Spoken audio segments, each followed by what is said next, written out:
return back to John Keats, my recently completed reading of the collected works of John Keats, the complete works of John Keats, and I'm going to reread a poem of his that I marked here in yellow, that indicate that yellow, you can't quite see, indicates that that's a poem that was significant to me.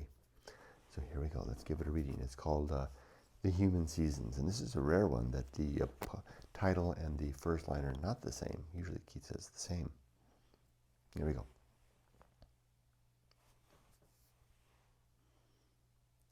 The human seasons. 4 seasons fill the measure of the year. There are 4 seasons in the mind of man. He has his lusty spring, when fancy clear takes in all beauty with an easy span.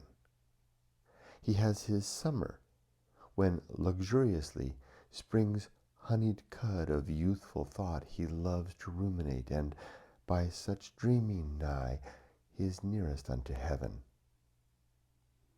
Quiet coves his soul has in its autumn, when his wings he furleth close, contented so to look on mists in idleness, to let fair things pass by unheeded as a threshold brook. He has his winter, too, of pale misfeature, or else he would forego his mortal nature. Wow, wow. And I highlighted here in deep yellow the lines about the autumn, which is where I am now. His soul has in its autumn, when his wings he furleth close. That's what I'm doing right now with my career. Contented so to look on mists in idleness, to let fair things pass by unheeded as a threshold brook, as unobserved as a small stream passing in front of the house that has been there all along, that we hardly notice anymore.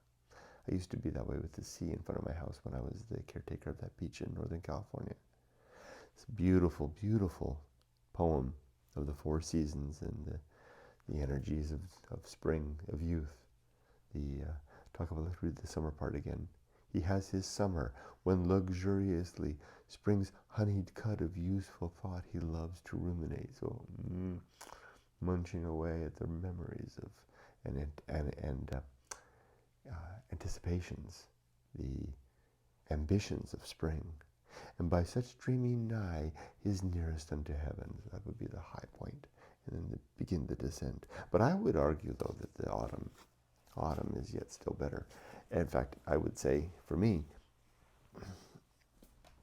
my measure has been every decade is better than the last. I would not trade my 50s for my 40s, or my 30s, or for my 20s, or my 20s for my teens, for anything, even to do it all over again. No, thank you.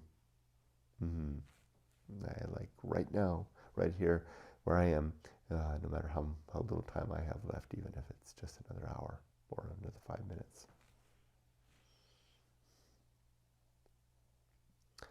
All right.